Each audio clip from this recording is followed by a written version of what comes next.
श्रीगणेशाय नमः। सरस्वत्यै नमः।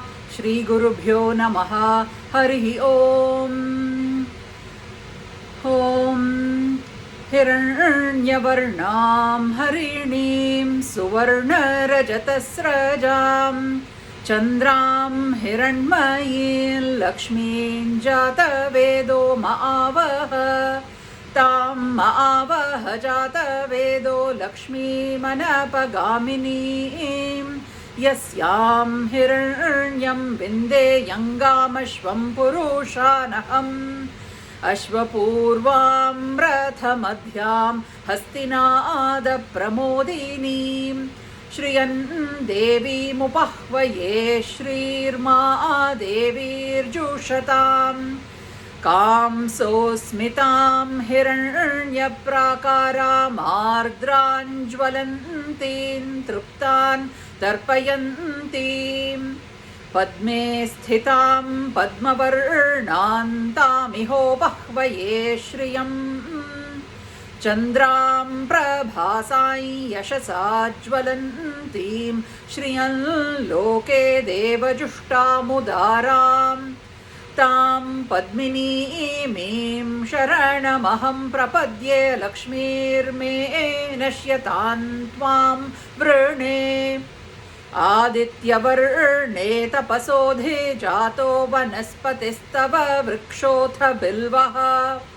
तस्य फलानि तपसा नोदन्तु मायान्तरायाश्च बाह्या लक्ष्मीः।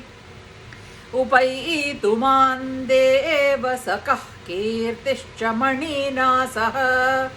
प्रादुर्भूतोऽस्मि राष्ट्रेऽस्मिन् कीर्तिमृद्धिं ददातु मे। क्षुत्पिपासामलां ज्येष्ठामलक्ष्मीन्नाशयाम्यहम्। अभूतिमसमृद्धिं च सर्वान् निर्णोद मे गृहात्। गन्धद्वारान् दूराधर्षान् नित्यपुष्टाङ्करीषिणीम् ईश्वरीं सर्वभूतानां तामिहोपह्वये श्रियम्। मनसः काममाकूतिं वाचः सत्यमशीमहि। पशूनां रूपमन्नस्य मयि श्रीश्रयतां यशाः। कर्दमेन प्रजा भूता मयि सम्भव कर्दम। श्रियं वासय मे कुले मातरं पद्ममालिनीम्। आपसृजन्तु स्निग्धानि चिक्लीतवस मे गृहे। निज देवीं मातरं श्रियं वासय मे कुले। आर्द्रां पुष्करिणीं पुष्टिं सुवर्णां हेममालिनीं। सूर्यां हिरण्मयीं लक्ष्मीं जातवेदो महावः। आर्द्रां यः करिणी यष्टिं पिङ्गलां पद्ममालिनीं। चन्द्रां हिरण्मयीं लक्ष्मीं जातवेदो महावः। तां महावः जातवेदो लक्ष्मीमनपगामिनीं यस्यां हिरण्यं प्रभूतं गावो दास्योऽश्वान् विन्देयं पुरुषानहम्। यः शुचिः प्रयतो भूत्वा जुहुयादाज्यमन्वहम्। सूक्तं पञ्चदशर्चं च श्रीकामः सततं जपेत्। पद्मानने पद्म ऊरु पद्माक्षी पद्मसम्भवे। तन्मे भजसि पद्माक्षी येन सौख्यं लभाम्यहम्। अश्वदायी गोदायी धनदायी महाधने। धनं मे जुषतां देवीं सर्वकामांश्च देहि मे। पद्मानने पद्मविपद्मपत्रे पद्मप्रिये पद्मदलायताक्षी।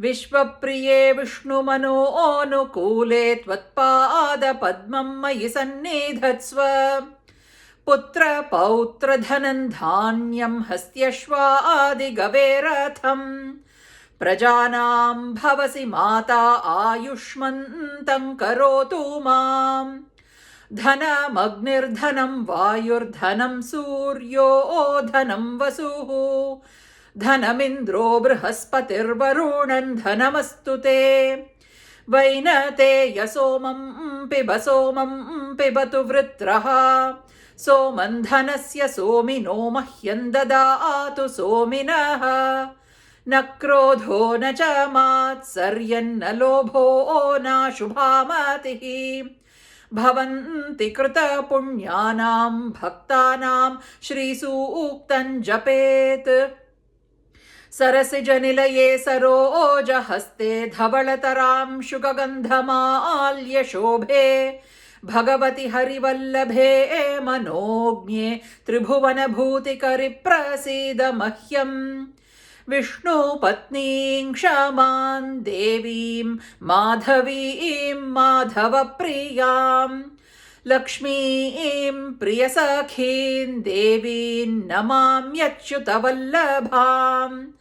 महालक्ष्म्यै च विद्महे विष्णुपत्न्यै च धीमहि तन्नो लक्ष्मीः प्रचोदयात् आनन्दः कर्दमश्रीदश्चिक्लीत इति विश्रुताः ऋषयः श्रियः पुत्राश्च श्रीर्देवीर्देवतामताः ऋणरोगादिदारिद्र्यपापक्षुदपमृत्यवः भयशोकमानस्तापा नश्यन्तु मम सर्वदा श्रीर्वर्चस्वमायुष्यमारोग्यमाविधाच्छोभमानं महीयते धान्यं धनं पशुं बहुपुत्रलाभं शतसंवत्सरन् दीर्घमायुः ॐ शान्तिः शान्तिः शान्तिः।